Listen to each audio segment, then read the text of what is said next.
instances of paranormal phenomena have been reported in this desolate place. Events that may reflect the area's tragic past.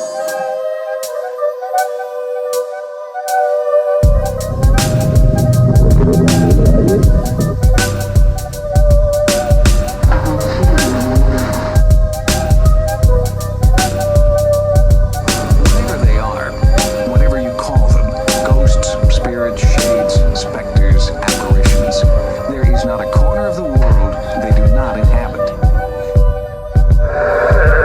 I'm coming through. What's going on, guys? Welcome back to the Dangerous Podcast. We talk all things paranormal. I'm Ken James, and this is Jason McKittrick. Hey, folks. And if it can haunt, howl, or dwell in the dark, we want to talk about it. And tonight, we are talking about legendary ghosts. Legendary. Ladies and gentlemen, these are the ghosts that all the kids are talking about. All the kids? Oh yeah, all or us. Right. These are the ghosts that, everyone has their jersey. They rep them when they go to the haunted locations. Right, They have the merch right. at the side, Yeah. Right, they're like, yo, Bell Witch represent, son. Yeah, well, what up? Mothman, brat. Yeah, Baba Yaga, what up? Yep. Yeah, so that's what we're going on tonight. Yeah. But before we get into that, I'm going to send it over to Jay for tonight's jump scare.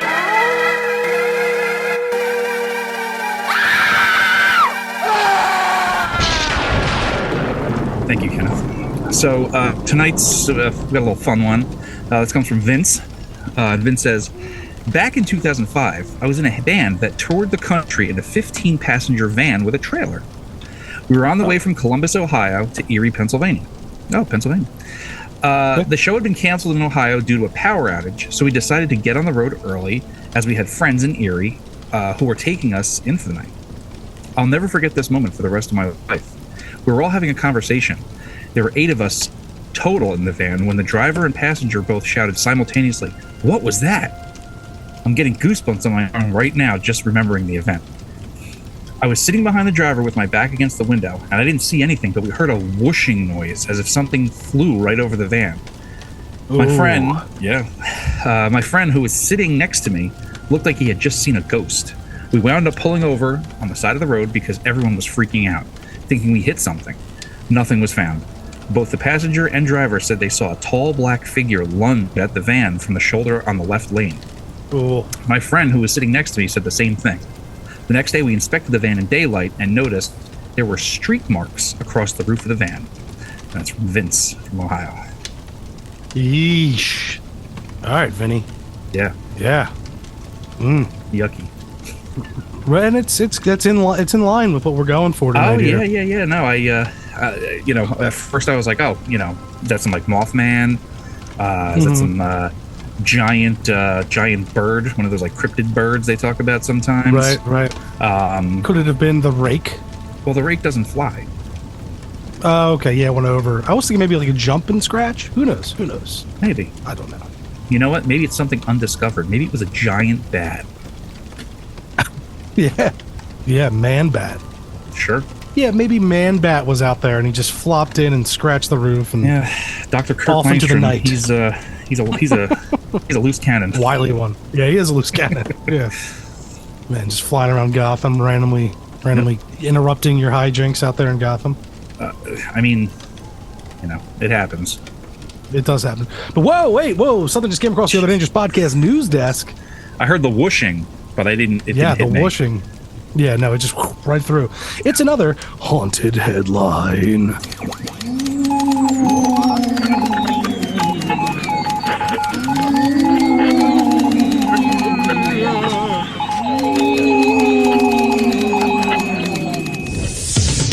Haunted headline. All right, guys, so this haunted headline is 20.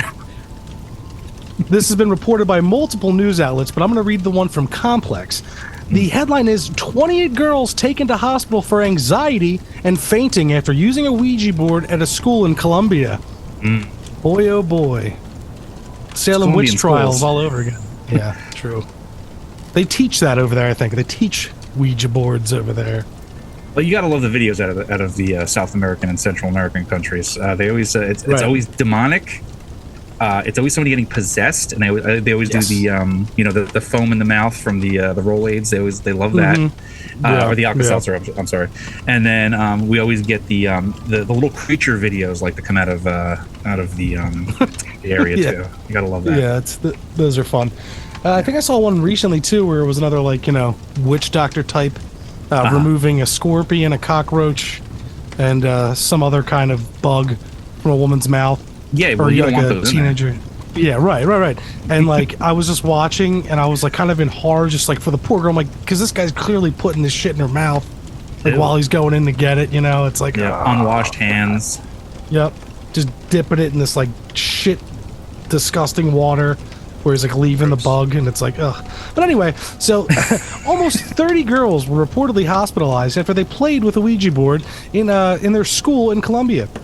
The New York Post writes that 28 children were taken to a local hospital, some having fainted and shown signs of anxiety and other symptoms, while playing with one of the infamous spirit boards at the Galeras Educational Institution in the city of Pasto. There were 28 possible cases of anxiety in the school students, school head Hugo Torres said in the official statement. The current condition of the girls who were hospitalized have yet to be made public.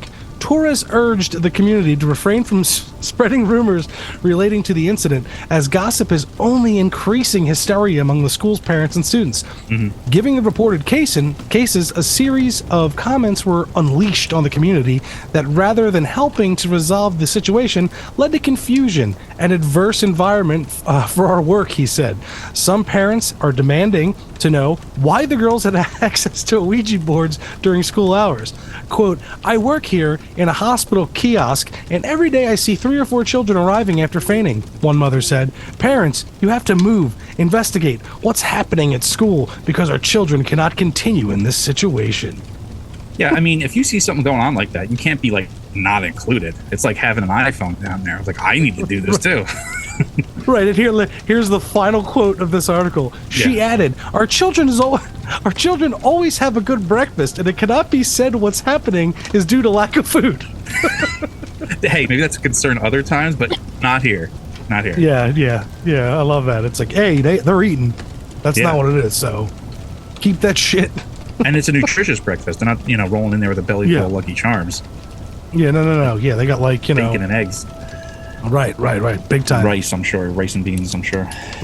Dude, I could go for some rice, bacon, and eggs right now. That'd be banging. Oh, hell yeah, dude! When you have the right breakfast burrito, everything is right in the universe. Yes, yeah. Just the right breakfast gets everything going right. It's true, man. Just oh god, just a good old fat eating breakfast for dinner sometimes. let's go, it's you know? magical. French toast. Yeah. Kids love it. Kids. Once again, are we talking kids or us? Because No, Right I'm in just there with saying. you, I'm just saying. I could go for it any time. So I'm just saying. But then the kids are like, "Wee, it's a party!" Because it's like, yeah, yeah, it's egg battered bread with cinnamon and syrup. yeah. Gotta love it. Yeah, man. I don't know what's going on down there, but it sounds like some, some mass hysteria, and it sounds like you said, it's a little bit of a. Yeah, I mean, it's totally some Salem witch trial shit. It's like, well, if they're gonna do it, I'm gonna do it too. Yeah. Anxiety. I know, I it's don't like want to go to shit, school. Yeah. That's the way out. How do we do it? We fake the fever. You take the thermometer, put it on the light bulb. I have a fever. Mine's like 108 degrees. I don't know. Yeah, times they are changing, Yeah. Now You had to, there's a demon in me. Yeah. Yeah. An anxiety demon. And they go, oh my God, you can't go to school? Yep. And we You knew it gotta was go to fake because hospital. they knew it was fake because they searched their, their recent search history, and they saw that it was Zach Bagans' best possessions, and they were just boning up on it and make Yeah. it look good. Right, What yeah, they realized yeah. was that's how to make it look bad. So I feel like the dead giveaway is the, 4 a day. It was yeah. 4 and then another 4, and they're like, everyone caught on. And then Yeah. someone was like, one of the first was like, you're fucking this up for everyone. Yeah, and it's there's only 4 because there's only 4 seats in the nurse's office. So look, Yeah. 4. That's it. Yeah. Once a week. Yep. 4. Get them in. Yep. Get them in. Yep. And they go. And then they're all, having their own satanic panic over there right now. I think it's continual. Always, yeah. Like, it's always it'll this, never like- not be. Yeah. No, it's exactly. It's never not a panic down there. Right, they always got to take him to that giant statue. Oh, right. We just like sit him there, and they're like, "It's Christ, we'll fix you." Anywho, Jason. Kenneth. So we got these ghosts. We got these ghosts here, right? These legendary ghosts. We do. And I think I'll kick mine off because this was kind of like the first big one that like every kid in Bucks County we knew about, you know, because we were doing all the party games, right? Like you'd go, like someone's parents would leave, or like there'd be like a neighborhood block party, and like all the other kids would go to like one other person's house, and they take their turns and they'd rush in. You know, it'd be like, all right, first we're gonna play, you know, light as a feather, stiff as a board, and we're gonna, someone's gonna, and then you hear, because you heard the story about the one that happened last month. We're like, God, Heidi, she got lifted off the ground with the fingers, and like people were like, no way, that I was there, I saw it, we all did it, it was crazy. And then 3 people puked and they had to go to the hospital for anxiety. Somebody's a witch. And then yeah, right, exactly. They watched The Craft is what happened. But then then there was like, yo, let's go do Bloody Mary. Let's go do Bloody Mary. It's classic, and it's just one of those things. And a lot of people don't know that it does have, you know, its own origins of itself. And the first times I learned of the origin was from our eternal favorite, Scary Stories to Tell in the Dark, where they had this segment of the fun games that you could play to, you know, scare your friends. And I remember this, what I pulled up here is going to have a little different history, but I remember it was like Mary Worth or Mary Wales. Those were argued to be who the origin are, but I'll give you a little bit of it here. So Bloody Mary is a legend of a ghost, phantom, or spirit conjured to reveal the future.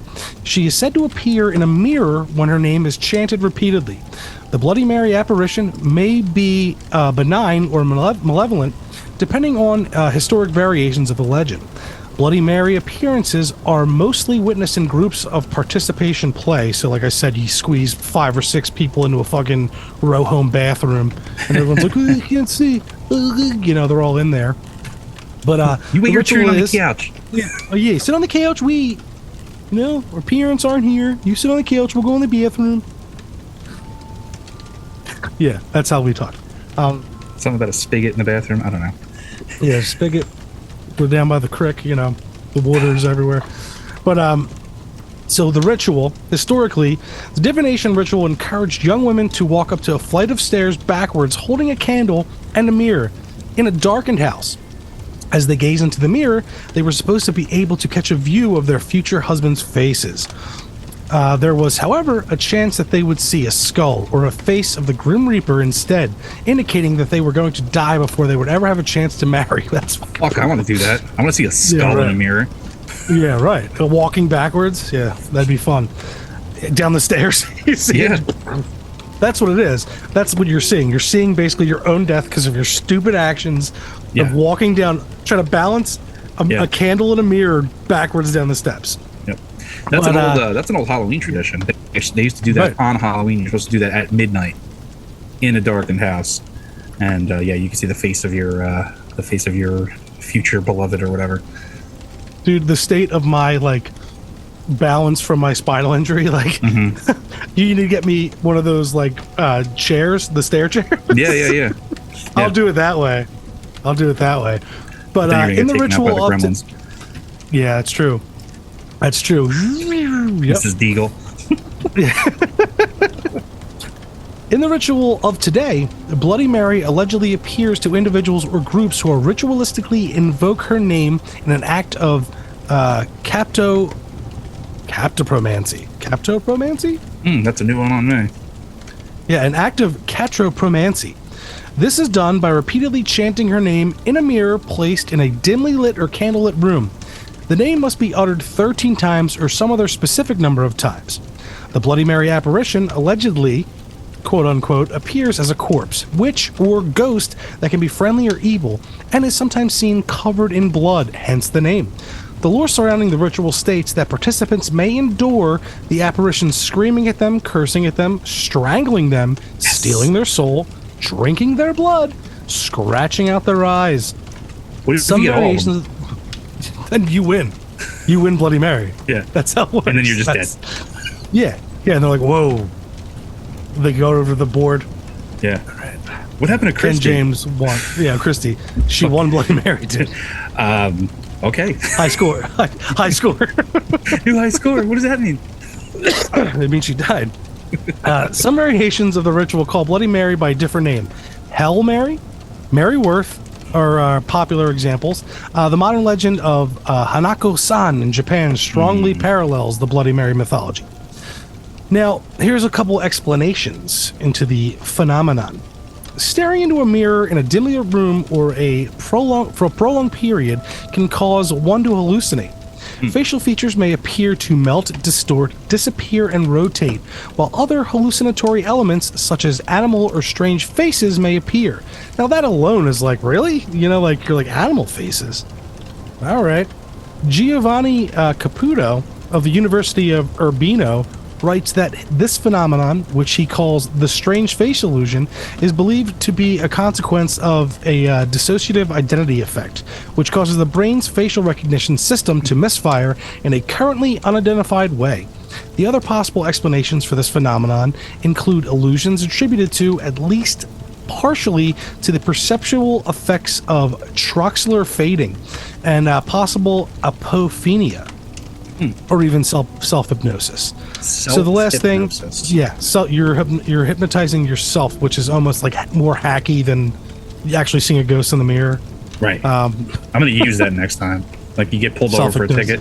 Yeah, I was like, sorry, I self-hypnotized. I don't even know what I was doing. Yeah. You're like, I was looking in the mirror, and I was like, get home, gotta dump, and sorry, officer. Self-hypnotized. Yeah, sorry. So the identifications of this is there's some debate on the identification of Bloody Mary and if she's based on a real woman.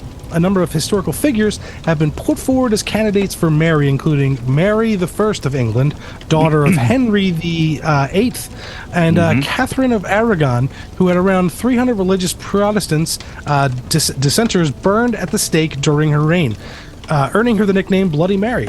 And then there's Elizabeth Bathory, the 17th century Hungarian countess who allegedly tortured and killed 660 girls and women, bathed in their blood, and was accused of vampirism. And Mary Worth, who had been identified as either a woman who killed slaves escaping the American South via the Underground Railroad, or a woman who was burned at the stake during the witch trials in the early modern period. So there you go. There were no witches burned in colonies. Yeah. They don't even research their shit. Yeah, we've gone over that over here at other. Sorry, it's podcasts. it's one of those that's like the day one shit. Like, oh hey, you know they're doing the witch burnings? You just slap them across the face. It's like, are you out of your mind? Yeah, you go, no. You stop. Exactly. So speaking of Bloody Mary here, we wanted to try it this year. So, we mentioned in earlier episodes that it just moved into a new house, but it's an old house built in 1923, so it's 100 years old this year. And when you walk in the house, we have that foyer area. Yeah. Okay, so there's a closet in there, and that closet has a mirror that's original to the house. So it's a 100-year-old mirror. And I showed the girls. I was like, here you go, because they were at the last Halloween. They were all about it. They're like, oh, we want to do Ouija boards. We want to do like lock yourself in here with your friends. I was like, do Bloody Mary in here. They wouldn't do it. No, Dad, because that's like an actual old mirror, like that, like it could actually like work. I was like, yeah, don't you want to see if it's real? Yeah. And they were like, oh, I'm like, you're really not going to do it? No, Dad, we just kidding. Like they couldn't get themselves together. It was funny. They were over with their friends on Halloween, and they couldn't get it together. We got it. Next time when I come up around October, we got to fuck with them. Me and you will do it. Yeah. We'll have a Ouija board set up. Yeah. And we can even do it for an episode.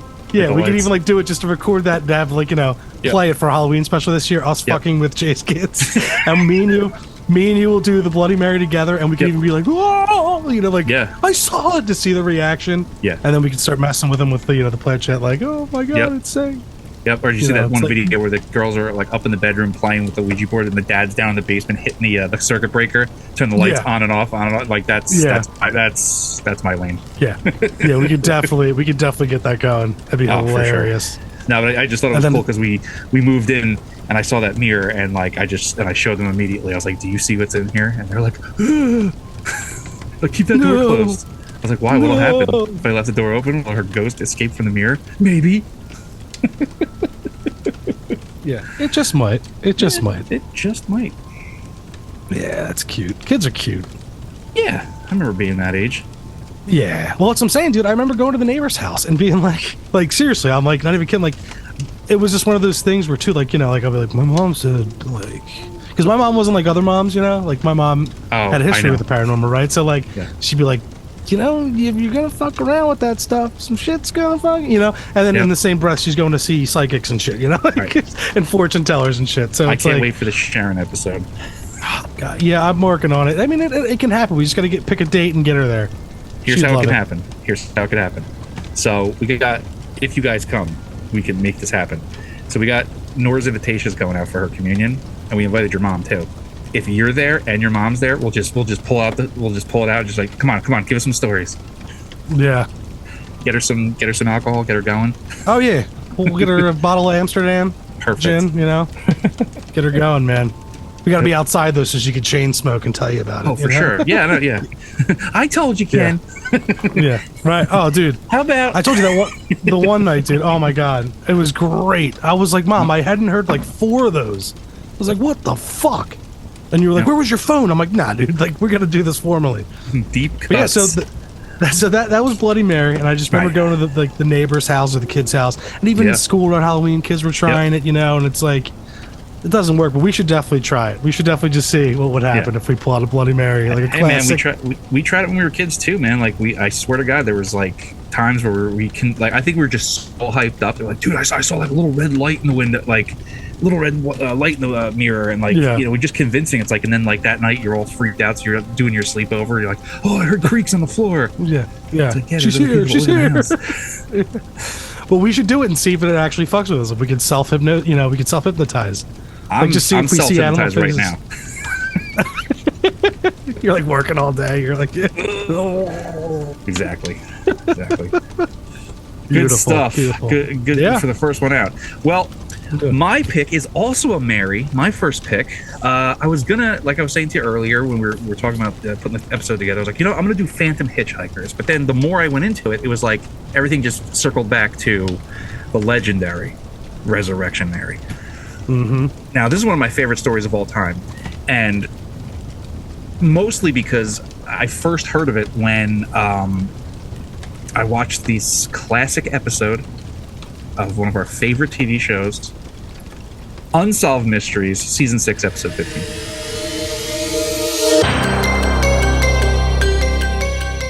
It's late on a moonless night. You're on a dark, lonely road. The shadows seem to reach for you. The sudden rustle of leaves makes you jump. Your heart beats faster and faster. You assume it's your imagination, unless you're on the road to Resurrection Cemetery, just southwest of Chicago. Does the ghost of Mary Bregovy still haunt Chicago late at night? Or is Resurrection Mary simply a time-honored urban myth?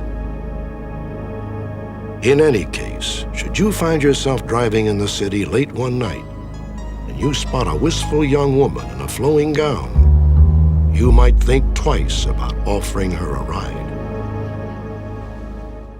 It don't miss, dude. It don't. Unsolved Mysteries don't miss. Dude, I'm speechless. It's that good. Yeah. Like, they don't make shit like that anymore. You were just like staring off. Yeah, because I'm thinking about it, and like like the soap opera lighting with the haze, like the hacky actors for the recreations, and the people they bring in there who are like all about it, and then you'll have like a ghost expert, and he's just like completely just like, who is this guy? But it's like when you were a kid, you're like, dude, this is real. He's a ghost expert, because back then there wasn't like, there was some, but now like everyone is like, a ghost fucking expert, and like they're like, they come in and they wash their hands. Getting everyone's bullshit. They're just like, no, like, ooh, best place to watch it. I've said it plenty of times. You see them all over it. Fucking Paranormal Caught on Tape on the Travel Channel. Yeah. They come on, they spew their bullshit. Yeah. And it's like, where did you get that? Who told you that? Like, well, I self-hypnotized myself, and then now I'm a ghost expert. Right. So everyone listening, if you want to become a ghost expert, just go look in the mirror and just self-hypnotize however you do that, and then you are now a ghost expert. Just by listening to this episode, you're a ghost expert. Yeah. Yes. Welcome. Welcome to the team. Yeah.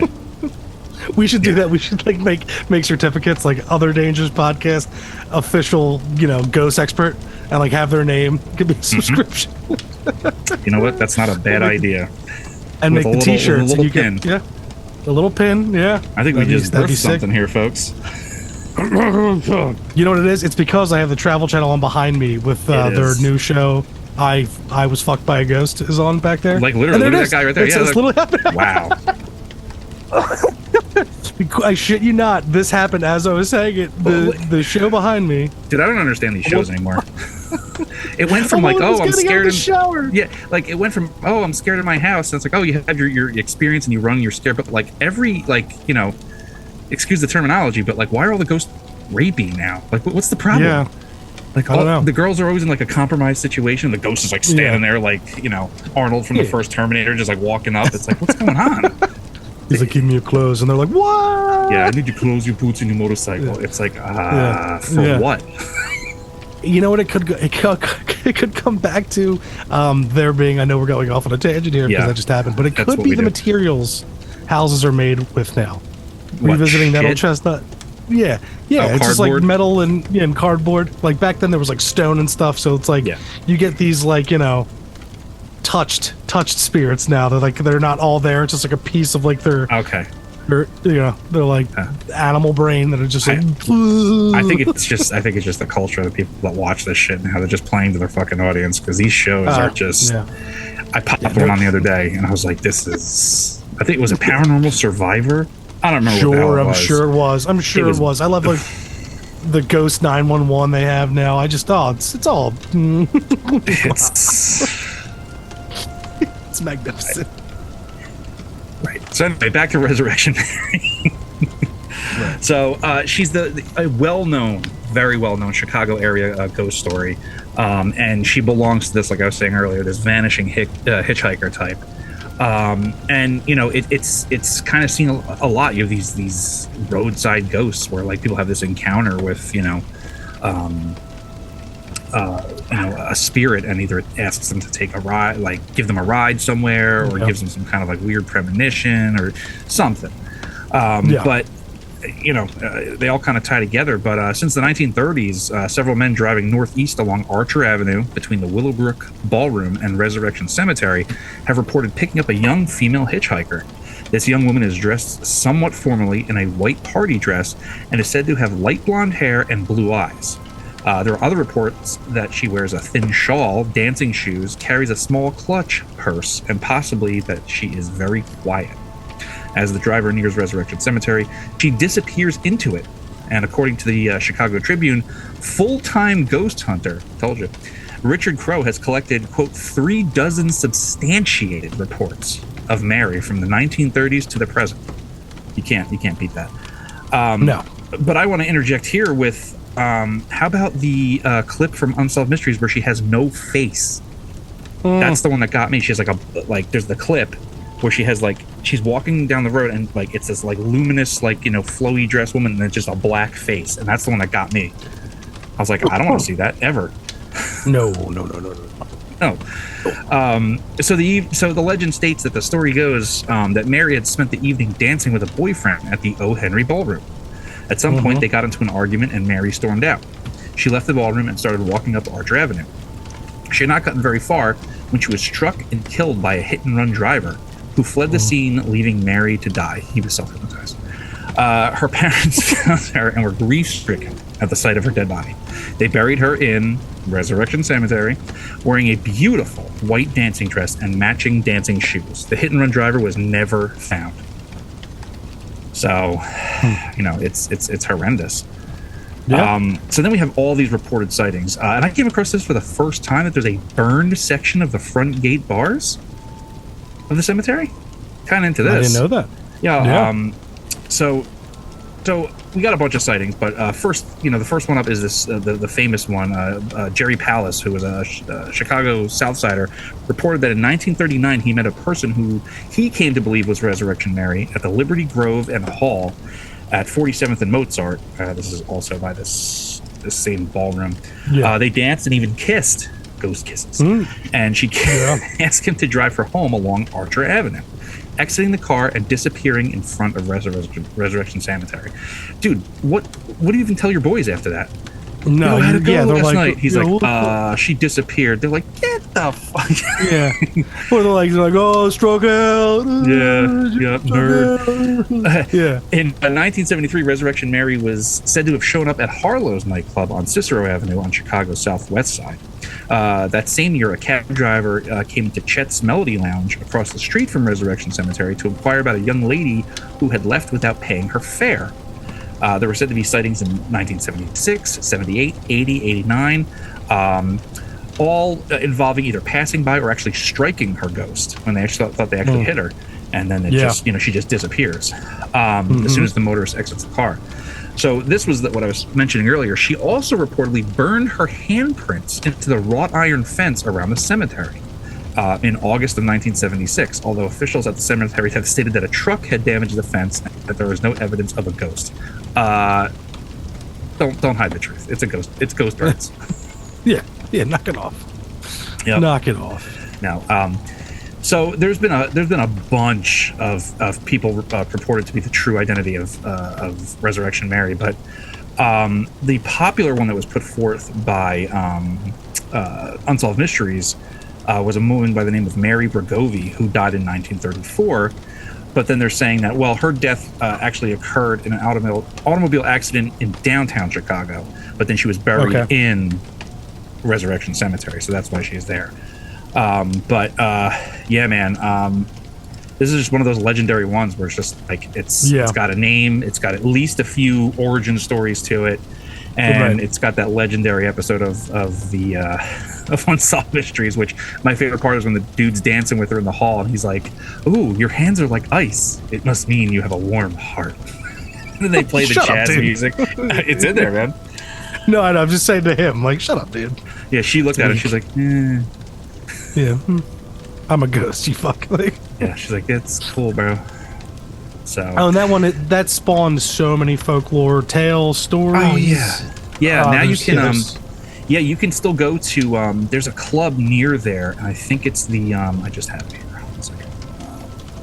Chet's Melody Lounge is still there, and you can go there and you can get so apparently they sell this. Well, you can get a T-shirt. It's like, Resurrection Mary's last stop, or where she was dropped off, and then there's allegedly a drink that she ordered that you can order there too. Amazingly, you can order the same drink.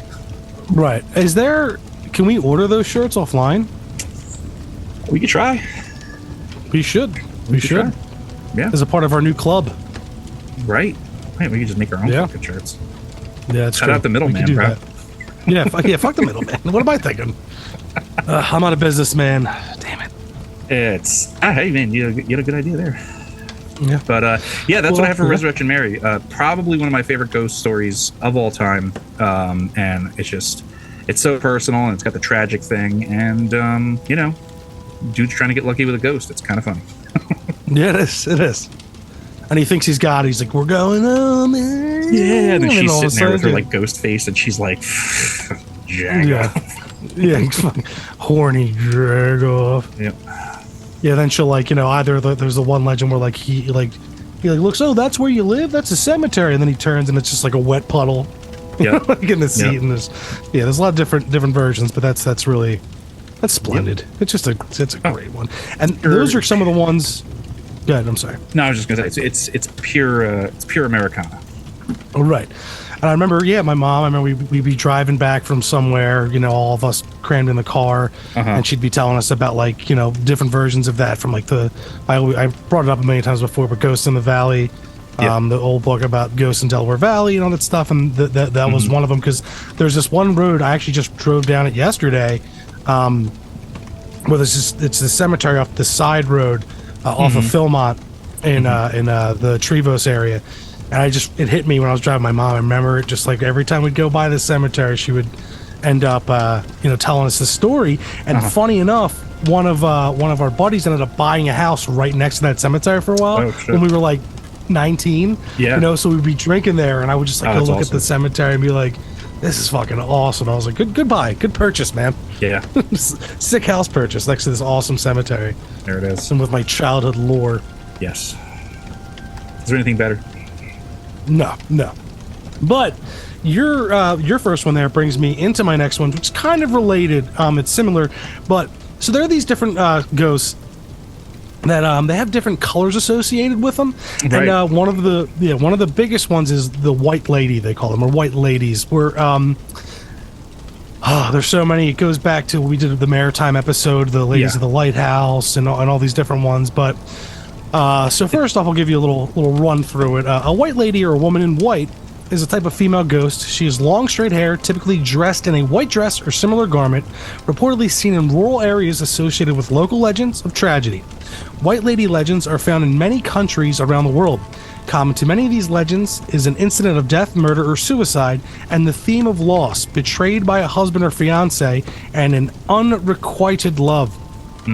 So there's a bunch of different. I'm not going to read all the choice, but I'll say there's there's Brazil, tons. Canada, Yeah. Chechnya, Estonia, Germany, Hungary, Ireland, Japan, Malta, the Netherlands. They're all over. Philippines, Russia, Serbia, Switzerland, Thailand, United Kingdom, and we're gonna go to Wales, homeland, and then we'll go to part Welsh, Irish, Italian, Serbian, Hungarian, German, all those. That's where my family comes from. All those different countries, but All right. the United States versions, right. But the United States versions, there's a couple different ones here. So there's also the Red Lady and the Brown Lady. I might just skip those because they're, a lot of them are associated with castles, and the Brown Lady's you've the got- staircase. It's these like female ghosts, right? And they're all like luminous, right? But then they emit Yeah. a different color sometimes, right? Yeah. Is that, Right. Yes. So a White Lady is said to haunt Duran Eastman Park in Rochester, New York, also known as the Lady in the Lake. In the 19th century, White Lady wanders the park area, obsessively looking for her daughter's body. The latter was slain by a boyfriend or a group of hoodlums, depending on the story you hear. Legend has it that the human White Lady either killed herself in grief or died alone and heartbroken. The White Lady, or the White Lady of Avonvale, is the most commonly reported apparition at Avenel, Bedford, Virginia. The apparition is thought to be Mary Frances Fran Burwell of the Burwell family of Virginia. The legend has it that she stayed on the front porch waiting for her husband to come home from the Civil War, but he never did. Says Adam Stupin, founder of the Southwest Virginia Ghost Hunters. Did you say Adam Stupin? Stupin, Oh, but I'm sure he got that a lot. But once again, that one's like the classic lady in white, lady in waiting for the man to come back. yeah. Dies of heartbreak. The ghostly Sphinx of Medinkunk by Stephen Crane recounts the tale of the White Lady whose lover was drowned in 1815. Union Cemetery in Easton, Connecticut was reported sighting of a White Lady since the 1940s, said to haunt the nearby Stephanie Cemetery in Monroe, Connecticut. In Altoona, Pennsylvania, home of Jason Hawes, she is known as the White Lady of Whoopsie. Slide whistle. Her ghost is said to... Her ghost is said to haunt Ken and his the bag of Wops. tricks. I'm full of them. I'm a thinking man's carrot top. Okay. Yeah. Anyway, her ghost is said to haunt Whoopsinoke, maybe that's why the Whoopsie is, Mountain and Buckhorn Mountain in the western part of Altoona. It's said that she and her husband had an ill-fated crash over what's known as Devil's Elbow. Oh, man. As you head into the city itself, where both of them tumbled over the side of the mountain. According to legend, she is seen looking for her husband on foggy nights, has been picked up as a hitchhiker, and her reflection is not seen in the mirror, but she always disappears around Devil's Elbow, so there you go. It's, direct relative of the hitchhiking ghost. In Yarmouth, California, at the Gallico Ghost Town, author Lauren Morgan Richards is said to have seen the ghost of the White Lady up close while it roamed the outskirts of the town. He wrote about it in detail in the book Welsh in the Old West. See, that's scary. The ghost walking the perimeter. Yeah. I think that, for me, like, adding that little bit of mystery, it's like, why is this woman or apparition like that on the outskirts of town? That I actually have a funny story once I get to the end of this. I'll tell it. But And then in Frenchmont, California, there are 2 instances of White Lady legend. One who was the White Witch and the other simply known as Prom Dress Girl. Both legends have ghost sightings in the Niles Canyon area. The White Witch story is about a woman named Lowry. She was one of the first people in the area killed in a horse carriage accident. That's tough. In the early 20th century. They're like, oh, this is safe. It's just a horse and a thing. And it's like, oh, no, well, we got Mary over there. People claim to have seen her in a cemetery in the area with strange lights.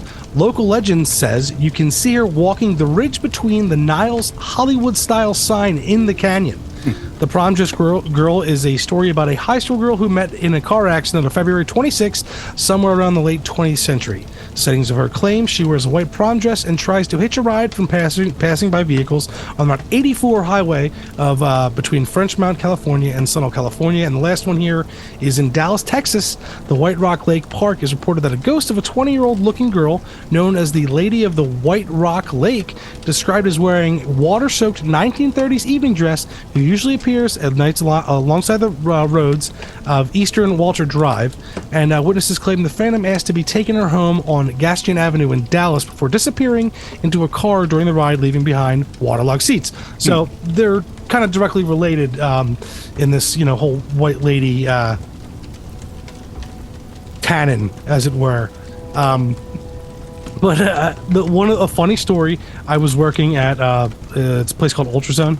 It's like a laser tech place in near the Neshaminy Mall in Bensalem. Yes. And guy, one of the managers, he was telling me, because he lived in this one area right by my wife works now, and there's this road and there's this really old little cemetery right there. And he was saying that him and one of his best friends was the other manager's wife. They were coming back to go to his house to hang out or whatever, and they saw this old man and this woman in white just kind of like drone kind of walking, and like they were kind of in the street, and he pulled up to them, and like they were like, hey, are you guys okay? And they just like ignored them, and they just kept like kind of going. And the guy was in like a suit, but like kind of like a almost corduroy style, but almost like a woven like suit, and she was in white, and they were just like walking. And then they tried to help, they didn't respond, and then they left. At first he fucked with me, and he was like, yeah, they were like, we're ghosts, I was like, oh, fuck you. He's like, no, seriously though, he saw you could ask his wife, and I was like, oh, that's fucked up, and it's cool, and it's right around here. I know the area, and that's spooky. That is interesting.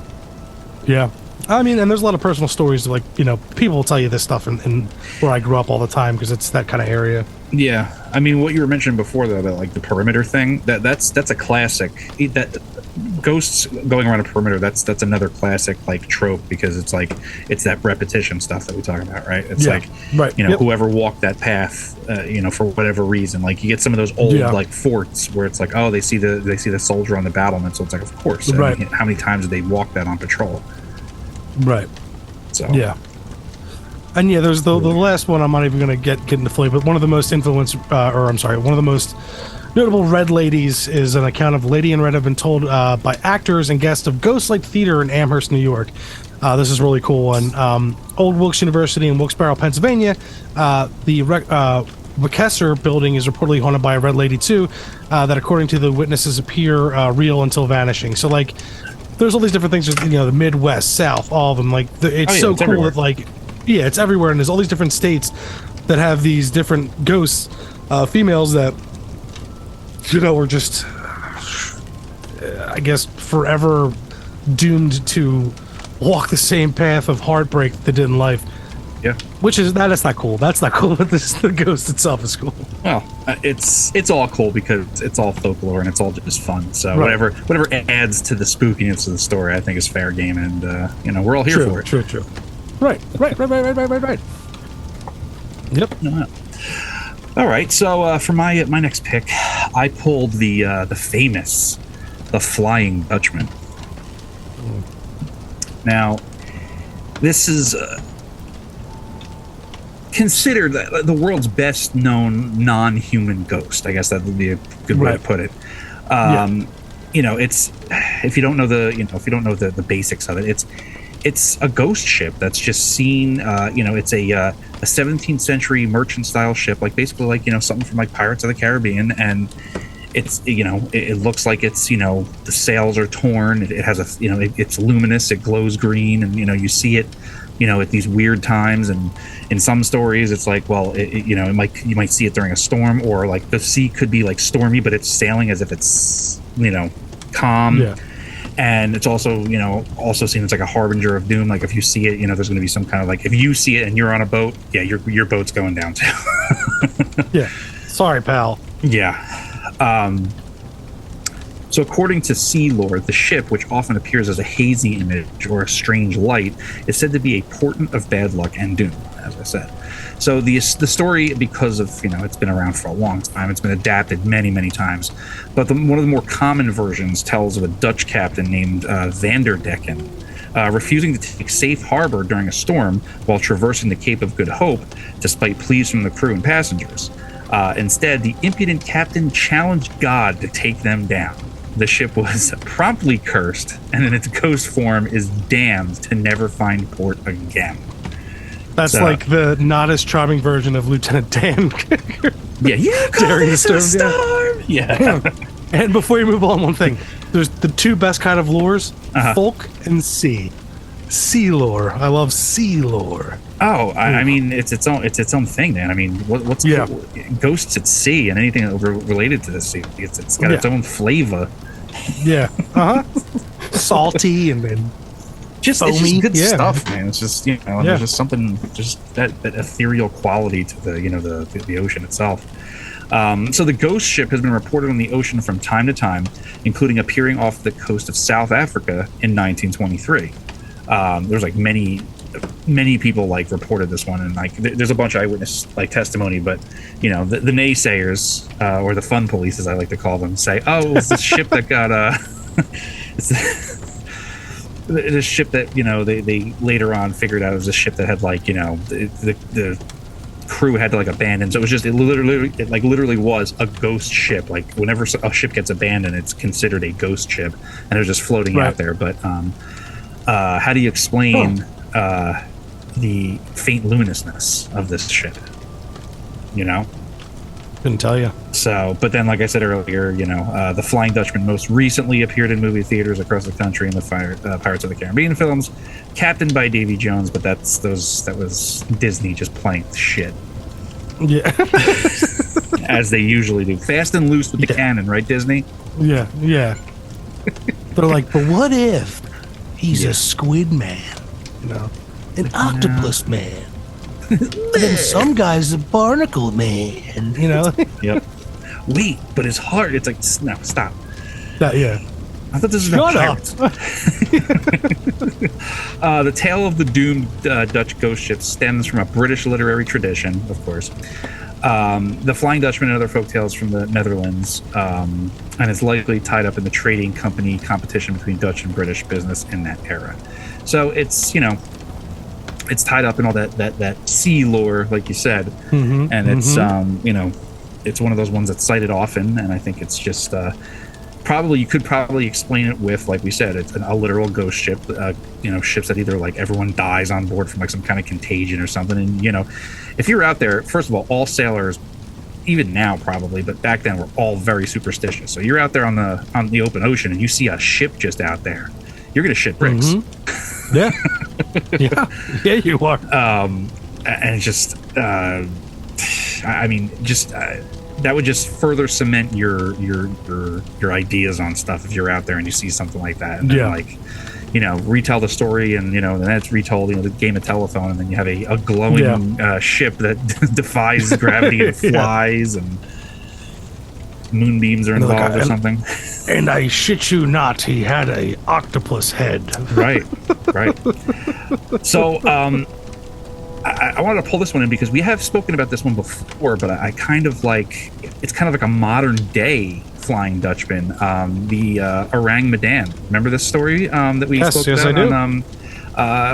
It happened in 1947. There was this distress call picked up by the ship, and they located this like shipping vessel just in the middle of the ocean, and once they boarded, the crew happened upon this site of like there's just dead bodies everywhere with quote teeth bared with their upturned faces to the sun, staring as if in fear.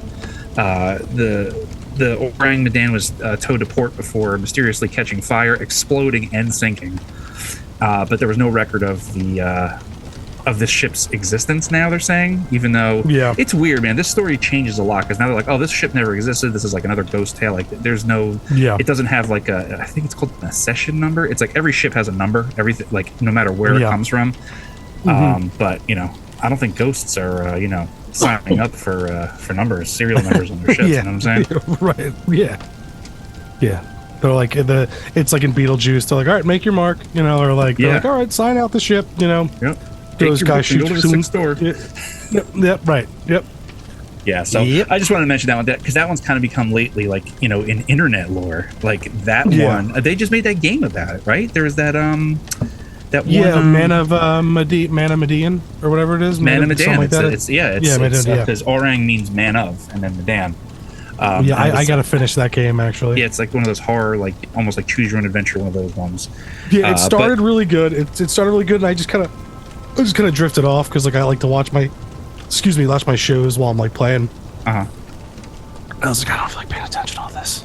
So you play games that require you to pay attention while you're watching shows that require you to pay attention. No, I'm saying that one, like, it wasn't like I wasn't like so into it because the opening was so good, and then it got like so much into like the like teens and then like the Somali pirate thing, and I was just like, I'd rather just go slap some dingers in a baseball game, or like it's not like I'm playing God of War or something. It's just like I'm like hitting one button to move one thing, and then like it's like, oh, you ate a sandwich, it gets all right. Sounds riveting.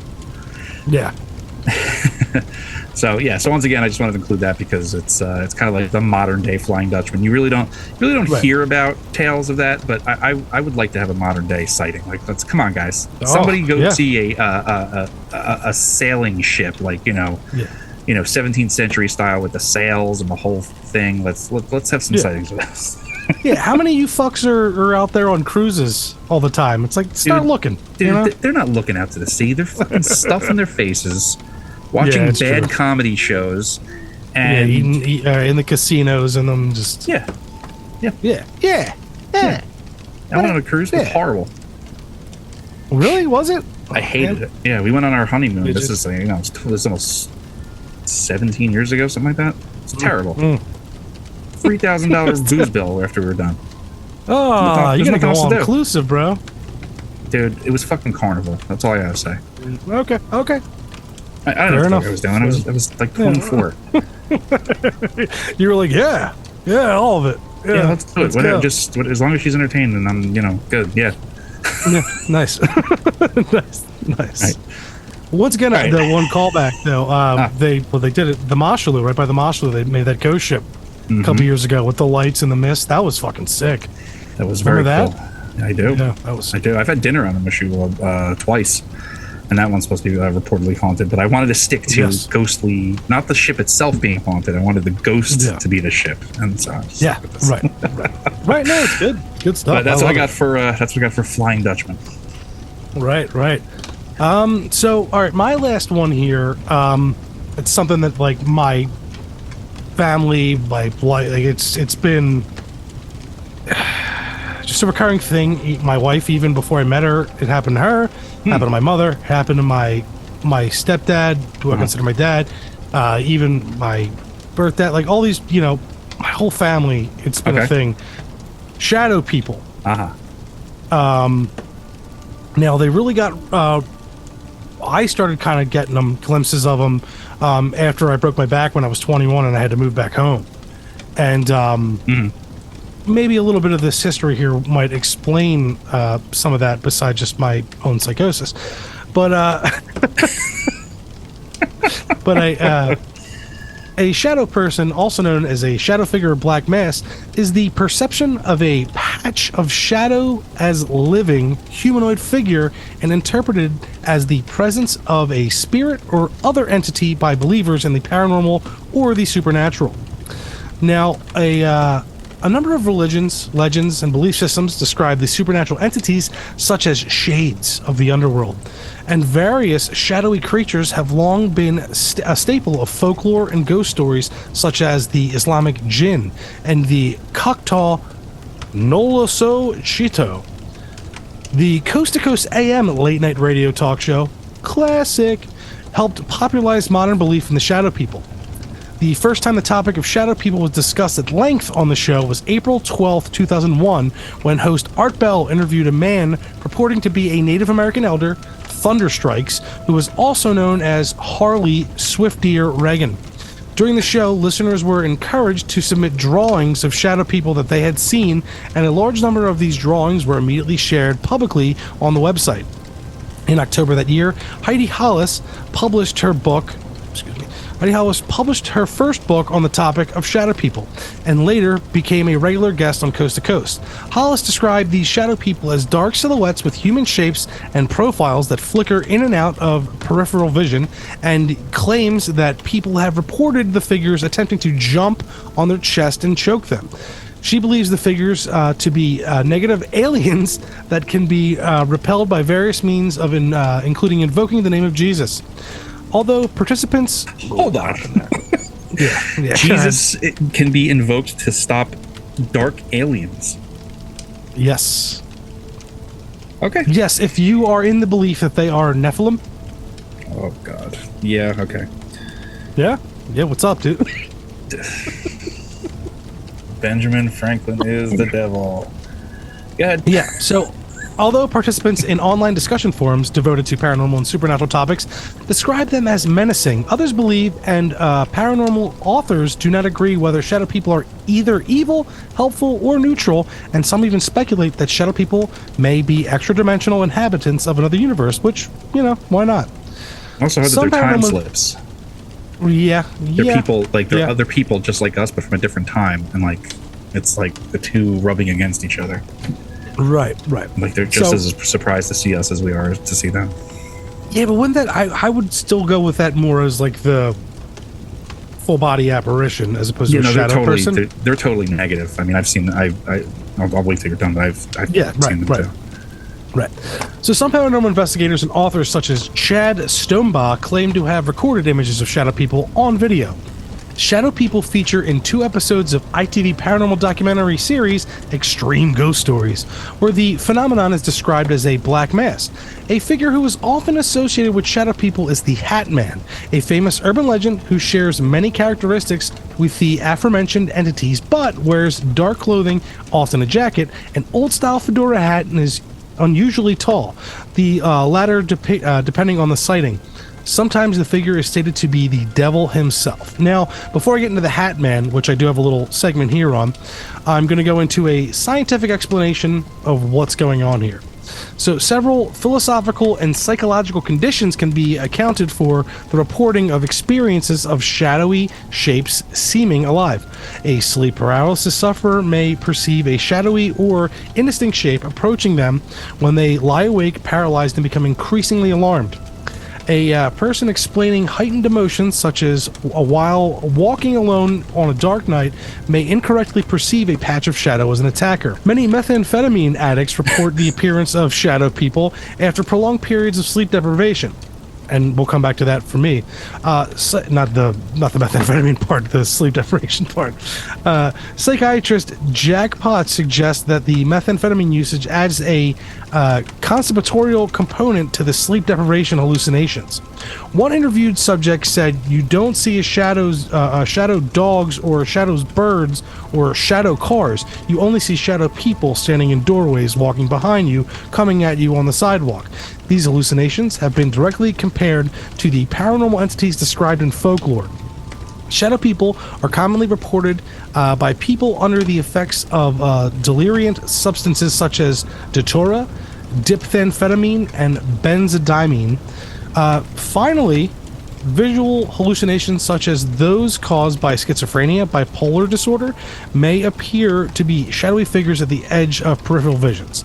Now, before I get into the Hat Man, I used to be an insomniac when I was young. I would go days without sleeping, and I never had those experiences when I was like that. Mileage may vary. And right. But I'm just saying, like, so my experience with them came way later, and that's why I was referring to the sleep deprivation thing. I never had a methamphetamine addiction or anything, Right. but I used to be an insomniac as a kid, and up into my late teens into my 20s, and then I finally started figuring out this whole sleep debacle, Right. and that's when it started happening to me, when I started getting sleep and when I started going through some personal turmoils and things of that nature. But so let me get into the Hat Man real quick, just for those who aren't familiar. I know we've talked about him before, but the Hat Man is a phenomenon in which witness reports seeing a shadowy entity dressed in an old top hat, and on some occasions others with a fedora type hat, and sometimes a layer. The Hat Man actually a ghost and is almost always seen there, just standing up in front of them. They just see him, he's there. This form can simply fade until the witness no longer sees it and has no apparent reaction to people. For example, many people reported bumping into this entity, which does absolutely nothing for seconds to a minute, then moves a bit and just vanishes. And if it couldn't detect who saw it, or as if it couldn't detect who saw it. This type of entity sometimes appears as a ghost by those who study this phenomenon. It's looked like a ghost with the shadow of a person wearing an old-style hat. Unlike a ghost who might have visible facial features, the Hat Man is a shadow in the dark, and its entity with no details. Only the shadow. However, it is not always reported to be harmless. Hat Man has sometimes been mentioned as a distinct entity who many times witnesses reported feeling utter terror upon seeing it. Many have reported that this entity feeds on terror and does not vanish. He simply walks away as any normal person would. The shadow has substance. That is, someone and some have touched it, and many paranormal researchers believe that this entity should be studied. As the curiosity, the phenomenon is only reported with the Hat Man with the top hat. Now, the behavior is, a being is extremely dangerous due to its evil nature because it feeds on people's worst fears. So, that's what people got on that. Right. But my wife, when we were living at Walnut Hill Street, before I even knew about this Hat Man shit, and before she did, I think we mentioned it too on the Walnut Hill Street episode. It used to be out front of she would see it going to the bathroom, which was right across from my door, and she would see it out front of what is now one of his daughter's rooms. At the time, was Mike Boyd's room when he was there, and weird shit would happen back there, but she would see it. And some nights when he moved out and Chris' daughter was in there, she'd wake up crying. I'd go in to like help and like, what's going on? But The same it door was I there, saw some weird. close. Yes, exactly. So yeah, and then like 7 years later, dude, maybe 6. Chris was watching a documentary on the Hat Man, and Britt, like, we walked out, we were going somewhere, and Britt was like, "What the fuck?" And I was like, "What the fuck? Like what?" Like we were like, Yeah. okay. So then I looked into it, and now even like Green Bay Packers quarterback Aaron Rodgers he's a Jet, has been talking about the Hat Man. So it's made its rounds at this point. It certainly has. Yeah. So shadow people, before you get into yours, like, yeah, when I moved back home after breaking my back and all this like emotional stuff and all this crazy stuff of just family members, grandparents, everyone dying, like it just became this. I would just like, what was that? Veils, like, and I remember talking to my stepdad about it, and this is like in the earlier stages of our relationship, and he was even like, they come in times of great turbulence, and you're going through it a lot right now. So it's like funny that he even like he's never been like a big into the paranormal guy until he got in league with us, but he even knew about it and knew what the deal was. So it's like it's out there, and people see it, and it happens, and and they're not all addicted to methamphetamine. No, I also going back to stuff I mentioned in earlier episodes. There's the Henry Street house, we called it. It was where my aunt and uncle lived. 2 sets of aunts and uncles lived at this house, and you would see shadow figures in the yard, almost like, and they would like you would see them behind the trees. It was almost like that Mortal Kombat stage where Noob Saibot would come in like that. It was kind of like that, but like you would never see him head on. Same kind of thing. You'd see him, and then I never saw them in that house. I didn't live in that house, but my aunt and my cousins also claimed that there were like that's literally, they call them shadow people. Like they would wake Right. up in the middle of the night and like they'd be in the door, like in like the doorway of the room or whatever, and like, you know, that fucking house. And it was funny too. I remember this. I don't think I even mentioned it, but my Aunt May, who was like our favorite aunt, it was my grandmother's sister, and she would stay over at the house that we eventually lived in the room that became my bedroom. Right. And you know, Chris used to sleep over there when we were kids, and we just didn't. We were too much. 3 boys is too much. It is like a house from 3 boys. Exactly. Right. Just Look at us. one. Look at us. Right. So like, you know, and my Aunt May would like wake up and she'd be like, we playing. Oh no. My Aunt May would hear it and my brother Chris would hear it. And then like my grandpa, like it'd be footsteps moving back and forth, this and that, doors opening and everything. And there's only 3 bedrooms there. And my grandpa slept in the one room. Yeah. My grandmother slept in the other, and my Aunt May and my brother slept in the other. Right. And my grandpa would wake up and be like, what were you guys doing, playing fucking musical bedrooms last night? And they're like, no, we heard it too. But my grandpa, Philly cop, you know, from the moonshine era, he wasn't, he was like, yeah, whatever, assholes. Like, okay, you know, nah, dog. Sorry, you know, and they wouldn't buy it. But that was the shit that would happen at that house. And then those shadows, when I moved there, I got some weird stuff going on. And like, we talked about it in that episode. Go back if you'd like. It's called Walnut Hill Street. But it's weird, man, and it gets. I've been really freaked out, but I've only been freaked out the one real bad at my mom's house that I saw. Yeah, and that house, once again, another thing, but people are haunted more than houses, I find. No, that house is haunted because I saw stuff at your mom's house too. Yeah. I saw pants. Yeah. Or legs, whatever you guys call legs, pants, legs, both of them. They're the same thing. Yep. Yeah, it's just, you know, it's followed us our whole life, and here me and JR, you know, talking about all these years later. Yep. Best of friends for it. Yeah, man. Hey, you know, there's certainly something to that, you know, things following people and stuff like that, or just like, you know, being drawn to that kind of stuff. I'll wait for our next episode, but something happened here the other day. Ooh. Yep. Like, and the hair stood up on the back of my neck. I was like, oh shit. It was subtle. Oh. It was subtle, but I noticed it. And I was like, okay, all right. So I want to see if anything happens. We'll save it for the next episode because I want to see if anything happens. I'll tell you when you come here so you can see what I mean. Right. So before we move on to your last one, 2 things. One, last Shadow People occurrence had me and Brittany were driving back from I forget where, but we were passing the hospital where my uncle just, you know, was at when stuff, you know, went down with him, and we were driving down this road, dark road, and Brittany literally saw what looked like she thought was just some kid jump at my car while we were passing it. Interesting. And just disappeared. And she was all freaked out. I didn't see it because I'm just like, we'll get home. And it happened, and she saw that. And then, oh, there you are.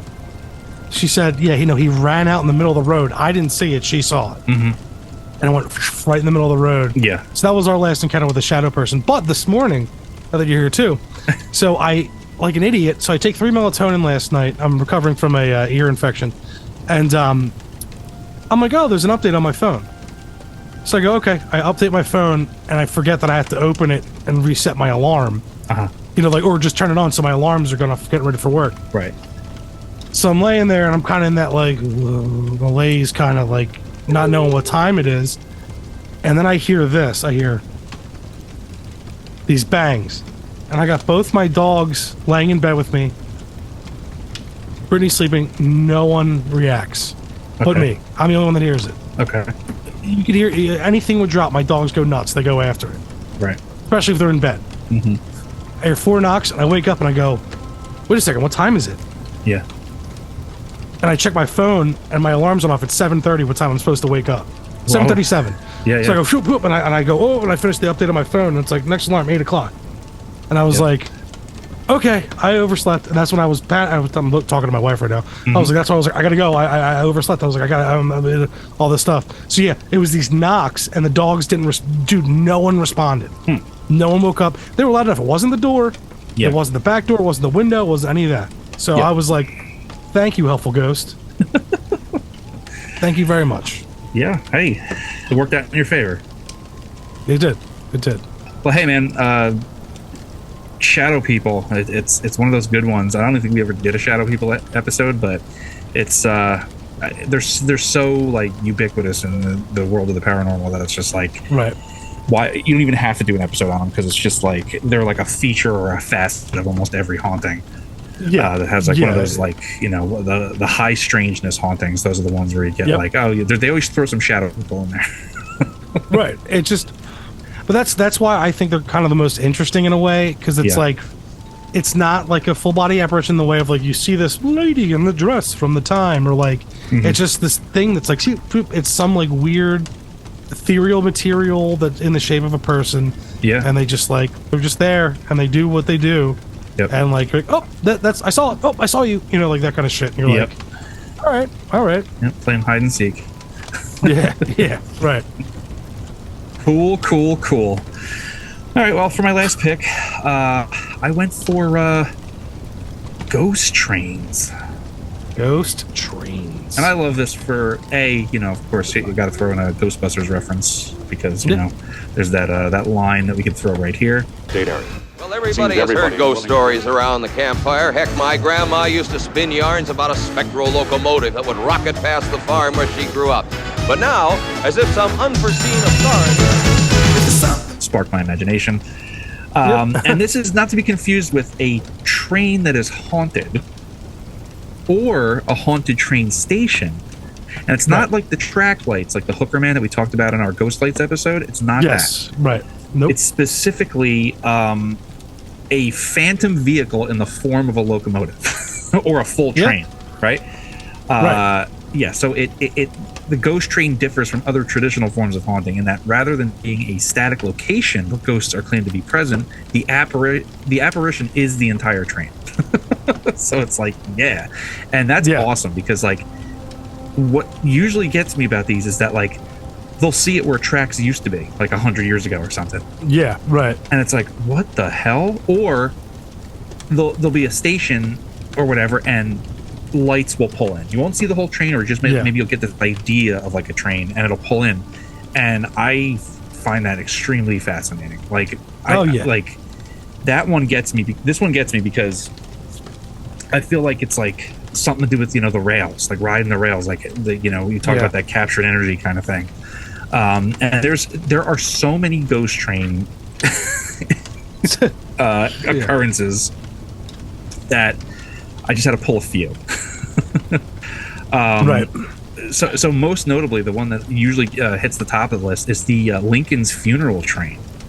Right. So a phantom funeral train is said to run regularly from Washington, D.C. to Springfield, Illinois, around the time of the anniversary of Abraham Lincoln's death, stopping watches and clocks in surrounding areas as it passes. That's awesome. Yeah. Yes. So there's a recounting of a 1945 New York tale of the ghost of Lincoln's funeral train, where a Chicago newspaperman, an author of Myths After Lincoln, recounted in this Albany newspaper. So according to this version of the tale, the ghost train could be seen one day every April traveling up the Harlem Division, with all clocks stopping whilst the train, actually it was two trains, passes by. He noted that in an earlier version of the tale, the train traveled on the New York Central Railroad up the Hudson Division, which could have been the correct route. So it's, it comes by and stops clocks and watches. Like, that's... to experience that. See, so like what you were saying with the static, it's like we as a people, like in all these different countries, we basically put like a cage, like a track cage around this living rock, right? Yep. So it's like, and it's like super static because it's, all the electrics that's like, and all this stuff that's running on that and causing, dude, it's like, there has to be something with that, right? There has to be something. Oh, for sure. Or pulling all this, because you run your friggin' Nikes on a carpet and touch someone, it's like, and you're like, this is big machines made of metal, run by explosions. On these metal tracks, and it's like thousands of times over. Of course. That's what I'm saying. This next one I really like too.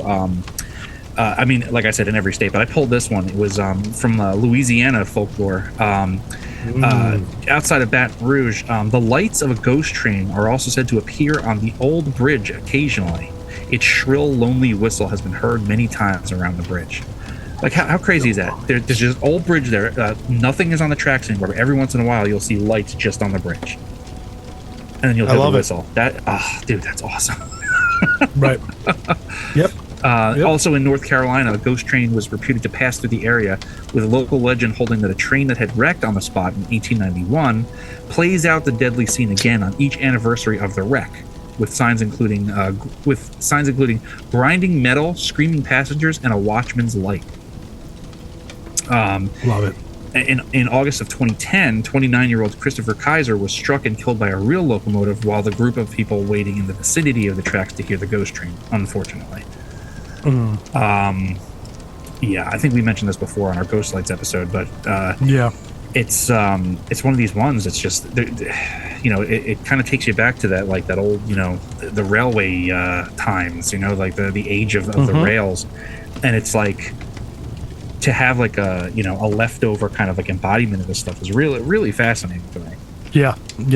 Well, too, it's, a lot of people died working on them. A lot of people died testing them. A lot of people died on them. Yeah. And look what we're seeing even today. It's still happening, we're having all these different things. And it's, because it's such a conveyor. It's a big thing that it's so much energy, whether it be people, electronics, static, metal scraping, just like there's so much there. Yeah. That it's gotta be doing something to the energy, the atmosphere, all of it. It's just No, and then, the last one I want to pull is it's from Canada. It's St. Louis in Saskatchewan. For decades now, witnesses say that eerie lights often dance along a stretch of railroad tracks outside of the town. Some say that there is a white light and a red light, and they believe the white is the beginning of like the headlamp of the train, and the red light looks like the light that would be on the caboose. Right. Which is interesting, and this was this kind of corresponds with this deadly train robbery that occurred in the area, and the ghost of a conductor who died also in a horrible like work accident along the same stretch of track. So it's like all these accidents, or just these this highly charged area because of what these trains are. Kind of really, I don't know. I think it adds some credence to it. I think it's like there's got to be something to it. These big metal things being, propelled along these metal tracks, thousands of times back and forth on these same metal tracks. I think there's a reason why there's so many ghost train or just apparitions along train tracks. That it's just it's super fascinating. If you follow the the pseudoscience and all this, I mean, it's got all the tangibles, right? It's got all the like everything that would cause something like this. Everything that would be, there's so many people that tell you why this happens and this and that, but if you just go back to basic physics and energy and electricity and all this stuff, it's the thing that would do this, because there's constant contact to rails, ground. Like you said, it's going the same path all the time. Because if you're on a ship, you're not always going the same exact path. Right. You're in a car, a bus, whatever. There's still differences, and it's like rubber to ground. Now this is like trains, or the wheels are locked into the metal thing. They go the exact same path every time, and it's it would have to be the thing. Yeah, that would be the. Look at it this way: the control, right? If you're looking at a scientific experiment, that would be the control, because it's always the same. The only thing that might differ is the speed. Right. Yeah, no, certainly. And if you've ever walked along, a lonely stretch of train track, there's that. It's got a spooky quality. Like it's just, it's kind of tangible, and you're just like, oof. Like even if they're, even if they're not the ones that are not even used anymore, because, when I back. Where I used to live near the Pine Barrens, like there's all these just like sections of track that like they tore up like sections of it, but then there's like these weird little isolated sections of track, and like they're just so weird, and it's just you walk along them, and it's like you almost like you're expecting a train to come along, and it's just no, they're not even connected to anything, but it still has like a presence about it. Right by where I lived in Walnut Hill Street off of Home Circle, there is a train track that ran through that area.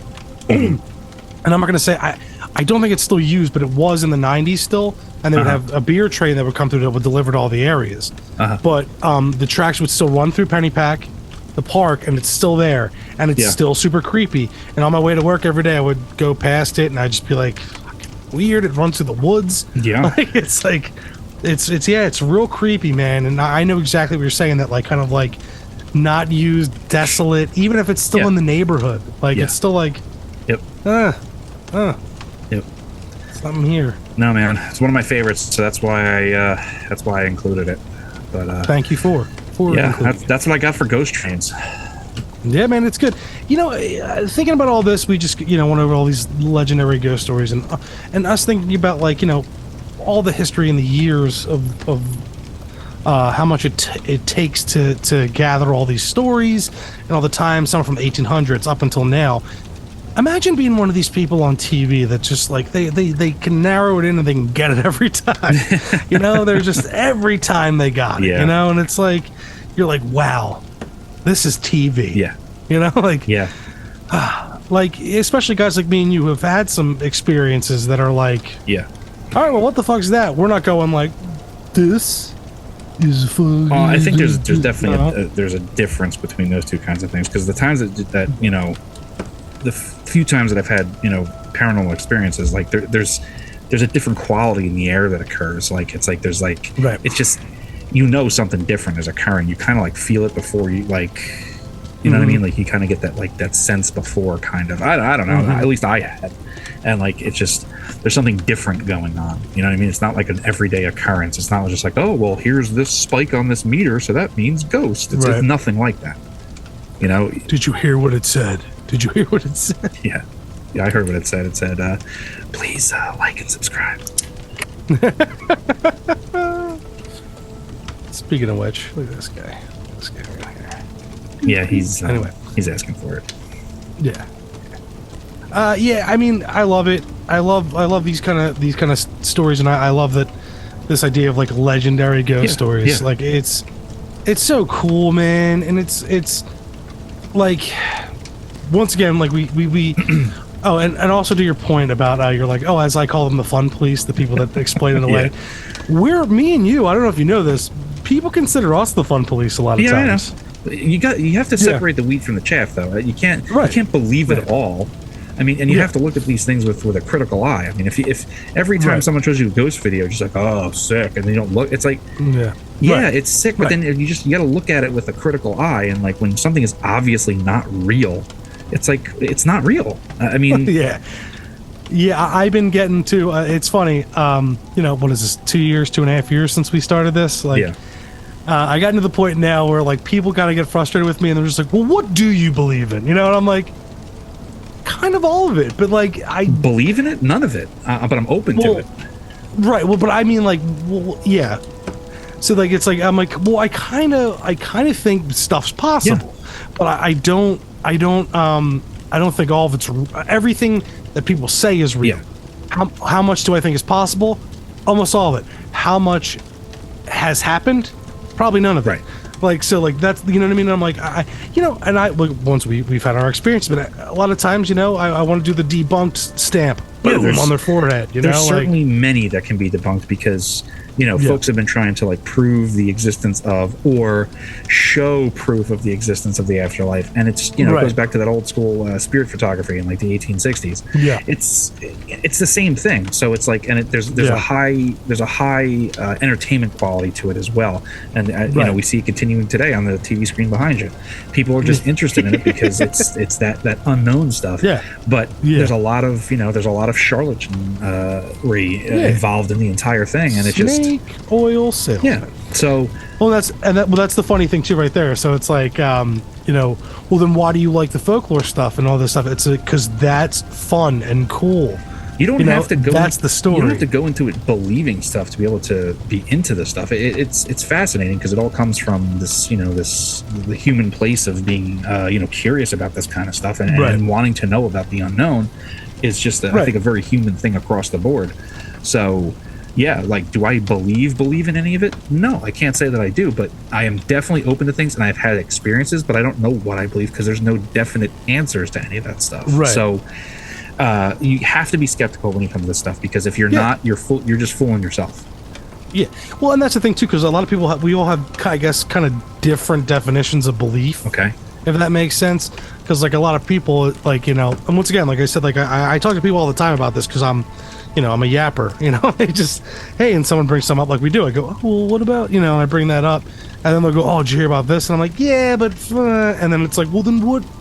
What is your belief system? And I'm like, I don't really have a system. Well, that's when it comes to this stuff. That gets sticky because if things there's things that are and there's things that are not, and belief doesn't come into it. Because if it exists, it doesn't matter what belief you have, because if it's real, and if it's not, it's not. So belief is kind of like a wishy-washy look at it. So it's like, is the evidence there? Can I accept this evidence and say that this is real? Yes, then I could say I would believe it. Like, but I don't really use that terminology because I know it as fact. It's like, oh, the earth is round. That's a fact. I don't believe that. I don't have to believe it. It's a fact. You know what I'm saying?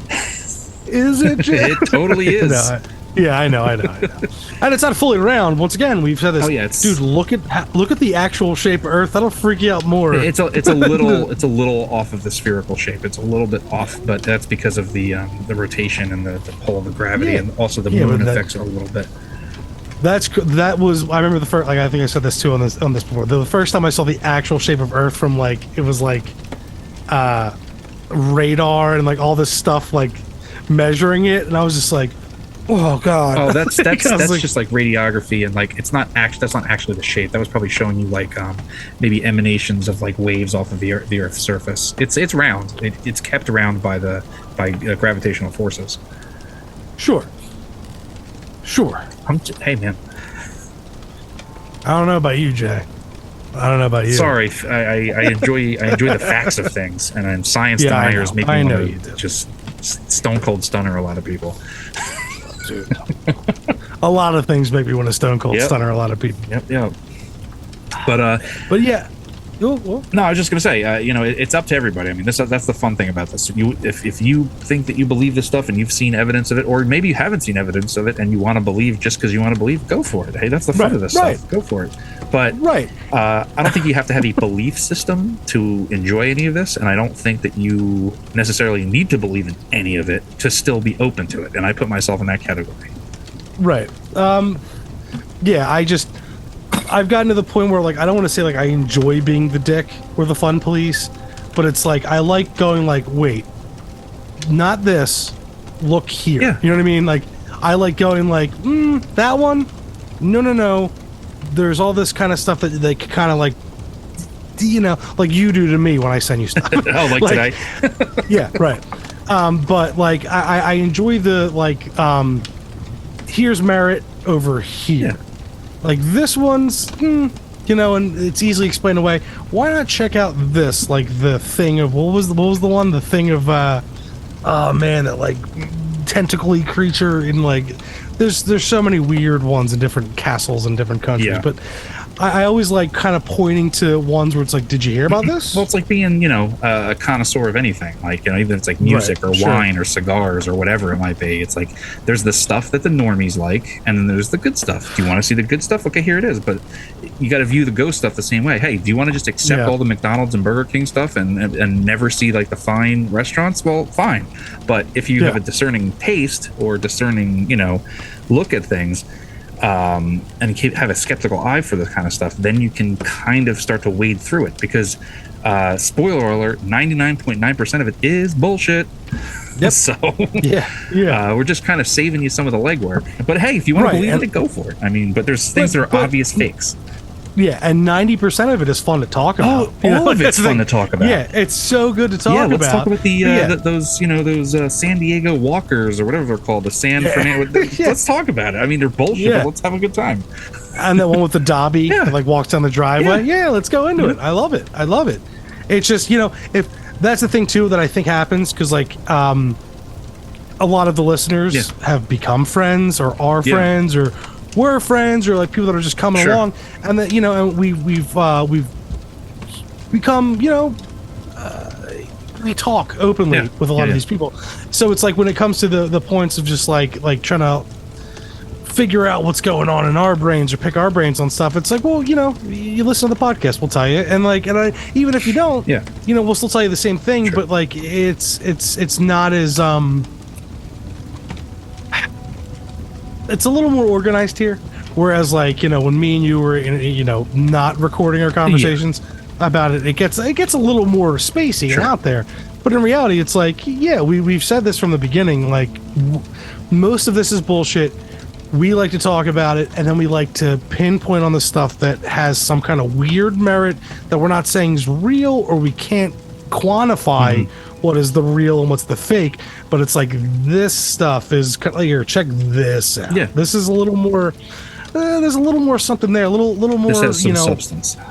Yeah, a little more. My Irish lady. A little more of mysticism. Yeah, the white ship. A little more of that. A little more of that kind of like. If they're listening to this episode, they don't like that. They don't like that. So. Right, you're right. You're absolutely right. But still, I was just I just said that because like I've had a lot of conversations with a lot of people recently about, are you a ghost hipster? That's a thing. A ghost hipster. Yeah. I guess it could be equated to that. Okay. I mean, apparently I'm a hipster with everything. But All right. I don't know, buddy. I don't know, pal. Hey, it's all fun and games, and like we said from the beginning, we're not here to make a final determination on anything. It's all good and fun. And hey, sometimes we will label things as ODP canon because we find it to be exemplary of whatever it is that we're talking about. Yeah, so it's our canon, and we're not saying it's the world's canon, or even your canon specifically. Listener. Yeah. So enjoy it all, have a good time. That's what we're doing, and don't hound Ken about his belief systems. No one hounds. It's not. I'm just saying it's mostly like well, I want to believe in stuff. I'm like, I do too. Yeah. Oh, I do too. I really do. I want to believe that Bigfoot's running around out there. I want to believe that it's all true. You know how much fun it would be? It is. Yeah. But I'm still waiting on that, that clear evidence. And if you're not going to be discerning when it comes to these horrible shams, then what does that say about you? I don't know. Ooh. I'm just saying, man. I still believe that there are aliens out there batting around. You don't have to believe it. We've seen it. Yeah, we have. Yeah. Gang. During our Area 51. Yes. I'm sorry. During our Roswell series. I don't have my glasses. Some weird. Here, so we can't, I know. We can't even... We're not in the same room. We're distant, so we're they can't triangulate. Right. Yeah. Some weird stuff happened. We were locked in the room for a week. Yeah. Well, it happens. It does. But, gang, for this episode of Other Dangerous Podcast, I'm Ken James. And I'm Jason McKittrick. And as always, have a spooky evening. Thank you for listening to Other Dangerous Podcasts. Have you encountered the other dangers? If so, you can email us at otherdangerouspodcast@gmail.com. And if you'd like to have a discussion about the paranormal, you can find us at Other Dangerous Podcast on Facebook and Instagram. There you can find submitted pictures, videos, and artwork from listeners. We are now streaming on YouTube, Spotify, Apple Podcasts, and anywhere else podcasts are streamed. And after listening, please don't forget to like, share, and subscribe so we can continue to bring you the other dangers.